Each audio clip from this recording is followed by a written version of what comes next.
Y hoy se conmemora un aniversario más de la expropiación petrolera del presidente Lázaro Cárdenas del Río. De hecho, hoy hubo una ceremonia en la que estuvo presente también el hijo de Lázaro Cárdenas, Cuauhtémoc Cárdenas Solórzano, en este aniversario que es muy relevante porque marca también el cerrojazo, diría yo así, la aniquilación de la reforma energética de Enrique Peña Nieto de 2012-2013.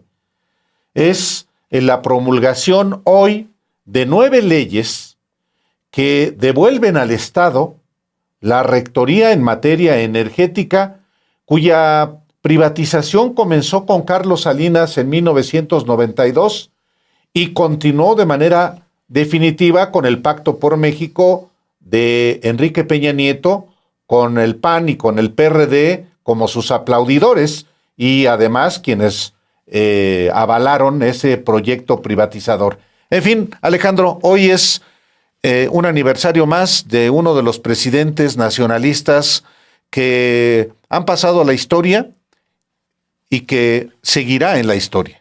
Sí, pues es justamente uno de los... el penúltimo presidente de izquierda, quizá el único del siglo XX, Álvaro. Bueno, ¿qué otro? Estoy tratando de López pensar. Mateos. No, digo, obviamente después de la revolución, el presidente Madero es de derechas completamente. Estoy pensando. Te lo decía de López Mateos, Alejandro, porque él se definió como de extrema izquierda dentro de la Constitución. Hipócrita. De hecho, yo pensaba, ¿qué es lo que termina de darse el día de hoy con este paquete de iniciativas que manda la presidenta de México? Quizá sí es el cerrojazo, como dices, de la reforma energética, pero yo creo que más allá, Álvaro, porque la reforma energética es la consecuencia de una serie de reformitas hipócritas que se fueron dando desde 1992, o más antes, desde 88, vienen impulsos, hasta nuestros días.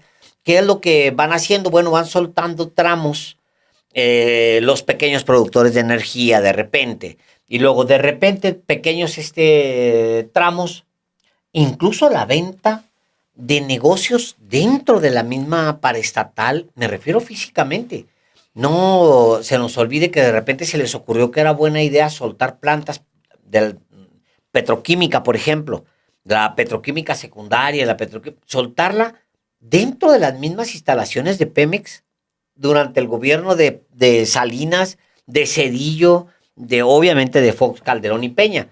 Pero venían como soltando tramos, entregándole a los privados muchos tramos, y luego ya la reforma de Peña es la más, digamos, abiertamente neoliberal, después de tantos impulsos neoliberales que hubo en el camino. ¿Cómo se logra esta reforma, la reforma de Peña, dentro de lo que se conoce como el Pacto por México?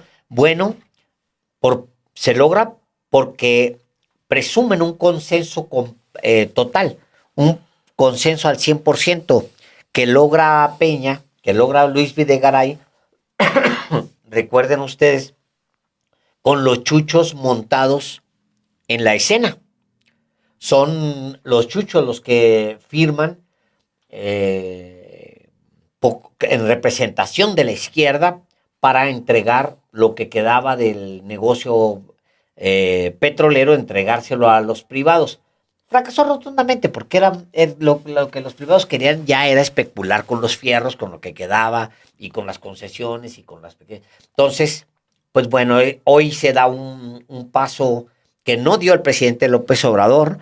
El presidente López Obrador lo empuja hasta este momento y luego ya la presidenta termina por consolidar este último cambio. Sí, porque hoy se promulgan, hoy se firman, se expiden estas leyes, ya están aprobadas por el Congreso, la ley de la empresa pública del Estado de Pemex, la ley de la empresa pública del Estado de la Comisión Federal de Electricidad, la ley del sector eléctrico, la ley del sector hidrocarburos, la ley de planeación y transición energética, la ley de biocombustibles, la ley de geotermia y la ley de la Comisión Nacional de Energía. Es un acontecimiento muy relevante porque efectivamente, Alejandro, además de lo que hoy la presidenta señala en términos de cientos de miles de millones de pesos que no se sabe bien a bien dónde quedaron los cientos de miles de millones de pesos que obtuvo el gobierno de Vicente Fox y también el de Calderón, producto de los altos precios del petróleo mexicano de exportación. ¿Qué pasó con ese recurso? Pues se fue por el caño. Y no solamente eso, Calderón y Enrique Peña Nieto endeudaron a Pemex hasta más de 100,000 millones de pesos. Cuando hoy escucha uno de los opinadores, es que Pemex está quebrado, Pemex está endeudado. ¿Quién diablos endeudó a Pemex? ¿Y quién lo quebró? ¿Quién? Y ahí entonces chiflan y se agachan y se van de lado. Todos esos achichincles son los que no le entran al asunto. ¿Cuál era la deuda que tenía Pemex, por ejemplo, en el 88? ¿Cuál era la deuda que tuvo Pemex en el 2000 al entrar Fox? ¿Cuál era la deuda de Pemex en el 2012 cuando termina Calderón? ¿Y cuál es la deuda que termina con Peña en 2018? Ahí no le entran, Alejandro. Y no le entran por ignorancia, aunque sobre todo es por deshonestidad. Saben que los que tronaron a Pemex fueron los gobiernos neoliberales. Y no solamente Pemex, la Comisión Federal de Electricidad. Por cierto, un personajillo, Alejandro, nunca mencionado ni siquiera por el expresidente López Obrador, fue el director 2 sexenios de la Comisión Federal de Electricidad. Director general de la Comisión Federal de Electricidad durante Zedillo y luego durante Vicente Fox, Elías Ayub. Este personaje, Elías Ayub, fue el privatizador. Es casi como el Miguel Ángel Yunes en el ISSSTE y Elías Ayub en la Comisión Federal de Electricidad. Ya después, con Calderón y luego con Peña Nieto, pues acabaron todo. No, pero es de que Bartlett, llévenselo si quieren o se vaya a Estados Unidos. Pero el tema sustantivo es la quiebra en que dejaron a las empresas públicas durante el periodo neoliberal. Hoy habla de eso la presidenta de México, lo vamos a tratar aquí con ustedes un poco más adelante. Regresamos en esta tarde de martes 18 de marzo, en un día en el que se conmemora la expropiación petrolera decretada por el presidente Lázaro Cárdenas del Río en un día como hoy de 1938. Y ahí la presidenta dio a conocer, por supuesto, información de las nuevas leyes que reactivan, digamos, la soberanía energética de nuestro país. Pero también en su discurso pronunciado ante Cuauhtémoc Cárdenas, usted lo está viendo ahí, el 3 veces candidato a la presidencia de la República, la presidenta Claudia Sheinbaum cuestionó dónde quedaron los miles de millones de pesos de excedentes petroleros que obtuvieron los gobiernos de el panista Felipe Calderón, del priista Enrique Peña Nieto y también del propio Vicente Fox, y que, por supuesto, la nación, los mexicanos, no obtuvieron ningún provecho. Por el contrario, dijo la presidenta de México, estos dos gobiernos, se refiere particularmente al de Calderón y al de Peña, endeudaron a petróleos mexicanos al doble y casi pusieron a la petrolera en la quiebra. En el marco del 87 aniversario de la expropiación petrolera, Claudia Sheinbaum dijo que en 2007 otro presidente espurio, ya se había referido antes a Carlos Salinas de Gortari, Felipe Calderón, recibió 12,000 millones de dólares por precios altos del petróleo y en 2008 recibió 12,000 voy a volverlo a repetir porque son cifras que es importante que queden claras. Calderón recibió en 2007 12,000 millones de dólares por precios altos del petróleo y en 2008 16,000 millones de dólares. Entre el gobierno, y ahí es una pausa, no solamente recibieron todo ello, sino la pregunta es, ¿y dónde quedó ese recurso? Todos estos excedentes petroleros, producto además de la sobreexplotación de Cantarell, no quedaron absolutamente en nada. Y la presidenta ahí hace un alto y dice, en media barda de la refinería de Tula. Hoy en su discurso fue durito la presidenta de México, pues sí, no solamente con este despilfarro de recursos, sino con el entreguismo de estos gobiernos. Escuchemos parte de lo que dijo el día de hoy.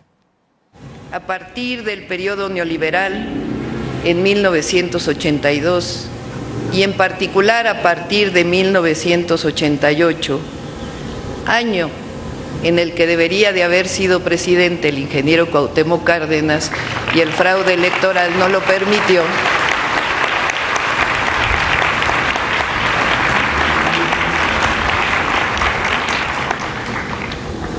se impuso a contrapelo de la voluntad del pueblo de México un modelo de desarrollo que permaneció hasta el 2018, el periodo neoliberal, el oscuro periodo neoliberal en nuestro país.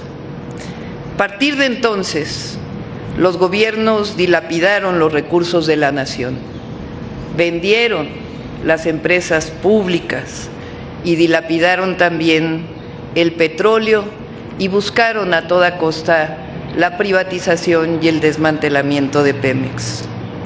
Ahí comenzó este deseo de privatización que en muchos momentos el pueblo de México se opuso al mismo. De aquella época a por lo menos el año 2000, se cambiaron diversas leyes. No pudo cambiarse la Constitución, pero cambiaron diversas leyes con el objetivo siempre de privatizar a Pemex y la Comisión Federal de Electricidad. Un proceso privatizador que le hizo daño a Pemex y a la nación. Entre 2000 y 2012, durante los gobiernos panistas, prianistas deberíamos de decir, les tocó los precios más altos del petróleo del mundo. Fox administró por concepto de ingresos petroleros 335,000 millones de dólares y de excedente petrolero 10,000 millones de dólares entre 2004 y 2006. En 2007, otro presidente espurio, Calderón, recibió 12,000 millones de dólares por precios altos del petróleo y en 2008 16,000 millones de dólares. Entre el gobierno, no solamente recibieron todo ello, sino la pregunta es, ¿y dónde quedó ese recurso? Todos esos excedentes petroleros, producto además de la sobreexplotación de Cantarell. No quedaron absolutamente nada. Bueno, en media barda de la refinería de Tula. Entre el gobierno de Calderón y Peña, la deuda de Pemex creció al doble, hasta llegar a 106,000 millones de dólares, es decir, excedentes petroleros históricos y al mismo tiempo endeudamiento de la empresa. Lo absurdo de esto es que, a pesar del endeudamiento, de los excedentes petroleros, bajó la producción en más de 400,000 barriles diarios y se abandonaron las refinerías de Pemex y, por supuesto, se desmanteló la industria petroquímica. Hubo escándalos de corrupción, como el caso de Overdrecht o los moches vinculados a la reforma del 2013. De ahí, después de todo esto, no es hasta 2013 que lograron cambiar la Constitución. Pomposamente dijeron que Pemex y CFE iban a ser empresas productivas del Estado, como si esto les diera mayor posibilidades de desarrollo. En realidad, un nuevo proceso de desmantelamiento de las empresas públicas. De ahí siguió la entrega de bloques completos de territorio nacional para la producción de petróleo de empresas privadas, que en realidad nunca produjeron. Lo único que hicieron fue aumentar sus valores en las bolsas de valores. Y nuevamente el desmantelamiento de Pemex. Lo bueno es que en 2018 el pueblo de México cambió la historia del país. Llegó el presidente Andrés Manuel López Obrador y comenzó la recuperación y el rescate de petróleos mexicanos. La empresa se desendeudó. Hubo un desendeudamiento real de petróleos mexicanos y al mismo tiempo inició el aumento de su producción y la recuperación de la capacidad de refinación de petróleos mexicanos y al mismo tiempo la capacidad de producción de fertilizantes, otra de las empresas privatizadas que acabó por dejar de producir en México los fertilizantes. Ahí inició la recuperación de Pemex en 2018. Aumentó su producción a 1.8 millones de barriles diarios y el inicio de la soberanía energética en términos de los hidrocarburos. En 2024 se aprobó una reforma constitucional que recupera a Pemex y a Comisión Federal de Electricidad como empresas públicas del Estado. Es decir, es la reversión de la reforma del 2013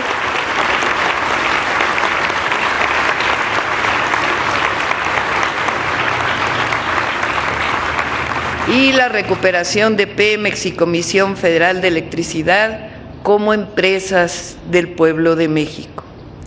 Se agregó algo en el artículo 28 constitucional, fundamental.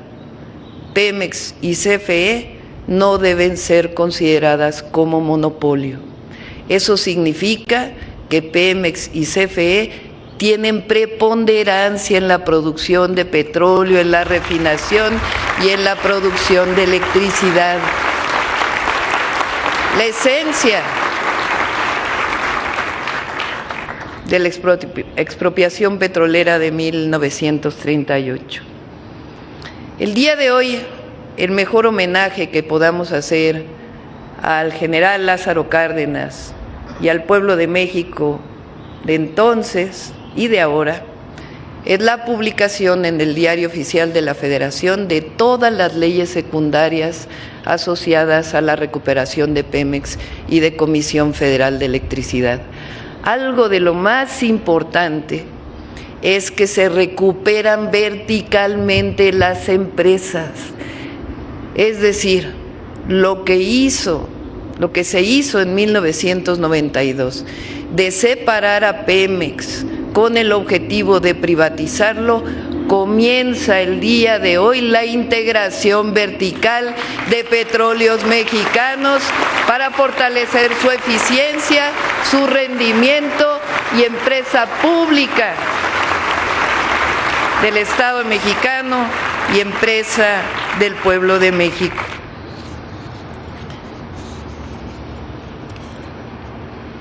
Quiero siempre agradecer a los trabajadores de Pemex.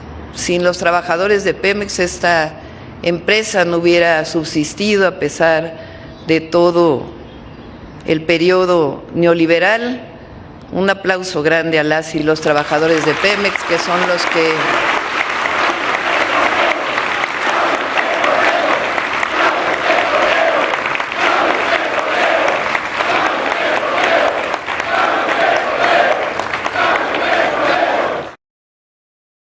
icónico para México, es un episodio de los más notables en la historia de México. 1938, el general Lázaro Cárdenas del Río anuncia la expropiación del petróleo por interés público, por interés para la nación. Y hoy la presidenta Claudia Sheinbaum recuerda parte de este mensaje del general Lázaro Cárdenas cuando él dice durante la expropiación: he hablado al pueblo pidiendo su respaldo, no solo por la reivindicación de la riqueza petrolera, sino por la dignidad de México, que pretenden burlar los extranjeros que han obtenido grandes beneficios de nuestros naturales y que abusan considerándose ajenos a la problemática del país. Vamos a escucharlo. El general Lázaro Cárdenas, uno de los mejores presidentes de México, dejó grandes legados, muchos. Uno de ellos, de los más importantes, fue la expropiación petrolera y la constitución de Petróleos Mexicanos. Un día después de la expropiación, el general Lázaro Cárdenas dijo: ayer se decretó la expropiación de las instalaciones industriales de las empresas petroleras que operan en el país. A las 22 horas de ayer, 18 de marzo, dirigí en Palacio Nacional, decía el general Lázaro Cárdenas, un mensaje a la nación, participándole el paso trascendental que da el gobierno de México, reivindicando la riqueza petrolera que explotaban las empresas extranjeras. He hablado al pueblo pidiendo su respaldo, no solo por la reivindicación de la riqueza petrolera, sino por la dignidad de México, que pretenden burlar los extranjeros que han obtenido grandes beneficios de nuestros recursos naturales y que abusan considerándose ajenos a los problemas del país. Con voluntad y un poco de sacrificio del pueblo para resistir los ataques de los intereses afectados, México logrará salir airoso. Y para ello, confío, decía el general, en la comprensión y patriotismo de todos los mexicanos. Hoy podrá la nación fincar buena parte de su crédito en la industria del petróleo y desarrollar con amplitud su economía. Y así fue como la expropiación petrolera permitió el desarrollo del país hasta nuestros días. Tiempo después, el presidente López Mateos incluso prohibió en la Constitución los contratos de Pemex con empresas extranjeras y privadas. En este discurso, Alejandro, también la presidenta Claudia Sheinbaum recordó un discurso que pronunció 2 años después de la expropiación Jesús Silva Herzog, el grande, el abuelo, ¿no? Sí. que era funcionario de Pemex, y era el encargado de comprar, fue el encargado de comprar el primer barco de la flota petrolera mexicana. Y en 1940, Silva Herzog pronuncia un discurso sobre la relevancia de la expropiación petrolera y dice: claro está que la expropiación de los bienes de las empresas durante cerca de 40 años explotaron el subsuelo de México y al trabajador petrolero, ha traído como inevitable consecuencia una lucha dura y enconada. Y dice una cosa muy interesante, dice: pero no hay que olvidar que un pueblo conquista su libertad, pero no hay que olvidar que un pueblo no conquista su libertad pidiéndola por favor a sus explotadores, sino luchando con decisión, constancia y valentía. Y un párrafo que me gusta mucho. Y aquí estamos ahora, en la cubierta de este barco, estamos en actitud de lucha. Aquí estamos para contestar con hechos objetivos a las noticias calumniosas que hacen publicar en ciertos periódicos los destacados de adentro y los mercaderes de afuera. Mercaderes sin patria y sin ideal. Esto fue lo que pronunció hoy recordó la presidenta Claudia Sheinbaum en este aniversario, que con la promulgación de estas 8 leyes secundarias, pues se le pone fin a la reforma energética de Enrique Peña Nieto, aprobada en el marco del Pacto por México, con panistas y perredistas que le aplaudían hasta que las manos les quedaban hinchadas. Peña sí cumple, decían. Sí. No. Qué bonita escena esa. Ricardo Anaya, hoy coordinador de los senadores del PAN, siendo presidente de la Cámara de Diputados, puesto de pie junto a Enrique Peña Nieto en la promulgación de la reforma energética. Ricardo Anaya trae todavía las manos hinchadas de tanto que le aplaudió a Peña, Alejandro. Pues sí. De tanto que le aplaudió a Peña.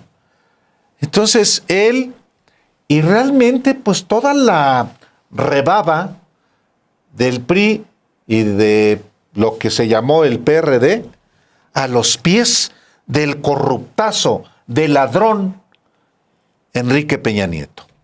Y del vendepatrias, porque le fueron a ofrecer a Estados Unidos el petróleo. López Obrador le dijo a Trump: a ver, esto no entra en el TEMEC. Hijo, bueno. Bueno, hay que recordarlo. Peña Nieto, cuyo negociador era Ildefonso Guajardo, uno de esos aspirantes a la candidatura presidencial el año pasado, no nos vayamos tan lejos, había puesto ya El petróleo, sí. el claro. petróleo en manos de Estados Unidos. Sí, ¿por qué no? Pues mira, rápido ahí. ¿Qué se necesita ahí? Yo ya traía bien fregado a Peña, lo traía humillado. Era su Trudeau. Peña, Álvaro, qué bueno que se fue a la tiznada en ese momento, pero Peña era su Trudeau. Sí. En ese momento, era su Trudeau. Trudeau todavía traía buenos niveles de aceptación y este mequetrefe estaba ya en el último tramo. A ver, este es el discurso de Peña en la promulgación de la reforma energética en agosto, efectivamente, del 2013. ¿Se alcanza a ver ahí al Cerillo? Porque Cerillo le dicen... A un lado está sentado. Sí, ahí está. Está sentado a un lado. Yo me acuerdo mucho de ese porque... No me acuerdo si estaba también ahí Madero, Álvaro. Gustavo Madero era presidente del... Y también estaba Zambrano. Zambrano, claro. Que ahí se cruzan las... Exacto, se cruzan los documentos. Algo pasa ahí raro. Pero si es ese momento, a ver, regresemos a la imagen, por favor. Sí, porque Es yo alcanzo a ver Eh, mm, mm, mm, mm. ¿Qué personaje tan menor Álvaro? Enrique Peña Nieto. ¿Qué Pues sí. personaje tan menor? Básicamente un títer, un monigote, operado por los intereses, por todos los intereses habidos y por haber. Pues sí. Manipulable, manipulado, muy corrupto. Entonces, los corruptos tienen esa debilidad. O sea, son débiles. Y a su vez, hoy mismo, hablando fíjate la comparación, entregando el sector energético a los extranjeros, un sector estratégico, entregándolo a los extranjeros, y hoy mismo, en una fecha, hoy, en la que, por el otro lado, se recuerda al general Cárdenas, que era de una pieza tremenda. ¿Qué hombre era ese general Cárdenas? ¡Qué bárbaro! Pues sí. Pero marcó el siglo XX mexicano, es el siglo del general Cárdenas, Álvaro. por eso lo aborrece la oligarquía. Uf, claro, claro. Yo creo que es el general Cárdenas, y yo diría así, mira, ahí, déjalo esa parte, pues esa es la que estábamos buscando, ¿verdad? Esa es la parte, ¿no? Ahí donde, A ver. ahí donde se paran, que corra.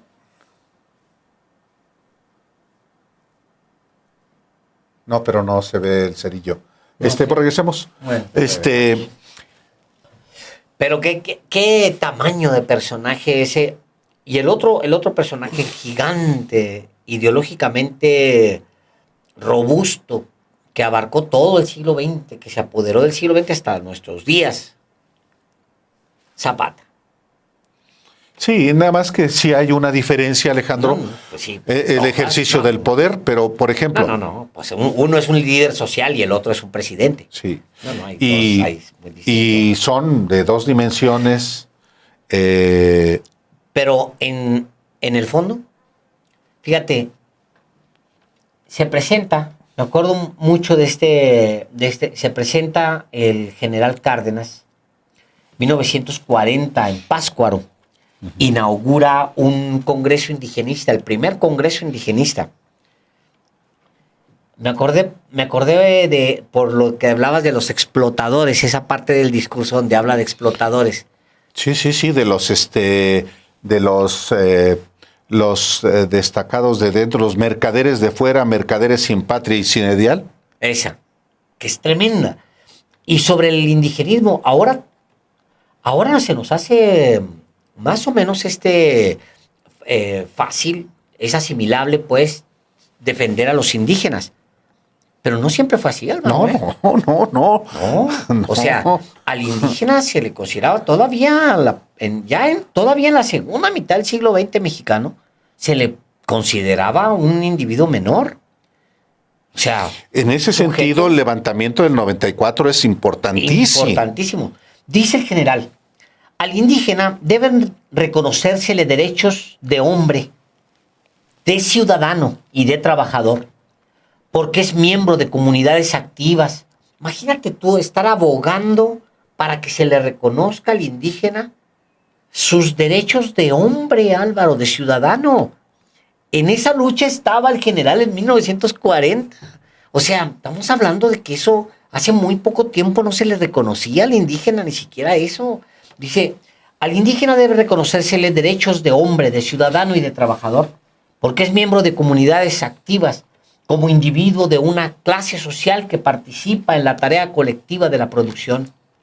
Es el indio, agricultor y artesano, obrero que perpetúa las manifestaciones del arte primitivo en su cerámica, en sus bellas creaciones ornamentales y en sus construcciones maravillosas, el que ha trazado las veredas por donde circula desde hace siglos la vida comercial de las comarcas y ha conservado su sistema de trabajo mientras puede adaptarse a las necesidades de la gran industria moderna. No ha sido por incapacidad orgánica ni por fatalismo irremediable, por lo que en el curso de los siglos muchos núcleos indígenas se conservaron aislados en las montañas y en las regiones costeras devastadas por las enfermedades tropicales. La causa del aislamiento y de la depresión económica fueron las condiciones geográficas y los sistemas políticos que crearon regímenes de opresión.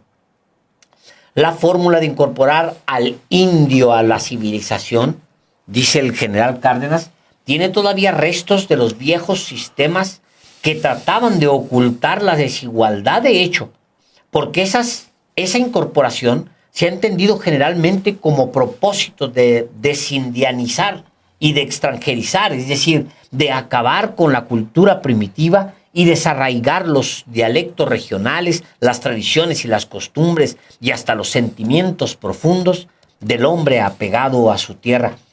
Y se avienta un discurso sobre el...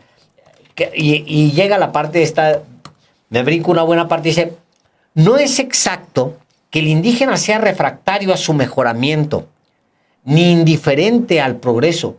Si frecuentemente no exterioriza su alegría ni pena, ocultando como una esfinge el secreto de sus emociones, es que está acostumbrado al olvido en el que lo han tenido. Cultiva campos que no compensan su esfuerzo, muelen telares que no lo visten, construye obras que no mejorarán sus condiciones de vida, derroca dictaduras para que nuevos explotadores se sucedan y, como para él solo es realidad la miseria y la opresión, asume una actitud de aparente indiferencia y de justificada desconfianza. Imagínate los pleitos en los que andaba.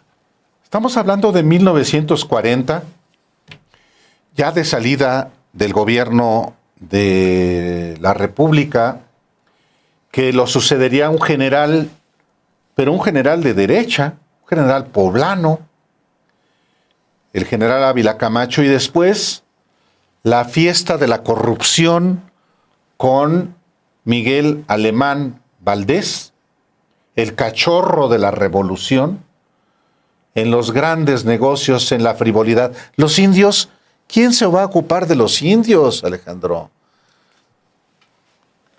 Y después, el olvido a los pueblos indígenas y a los pobres, por más que el discurso revolucionario de López Mateos, de Díaz Ordaz, de Luis Echeverría, de López Portillo, ya de Miguel de la Madrid, un poco en el mismo estilo de Miguel Alemán, de la Madrid, Salinas, Zedillo, Fox, Calderón, Peña, corrupción pura, de punta a punta.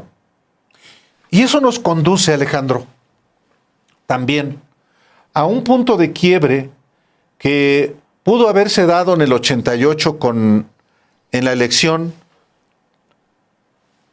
que, bueno, la historia sí lo establece, fue una elección fraudulenta y se impuso Carlos Salinas. Y otro fraude en 2006 en el que se impuso Felipe Calderón.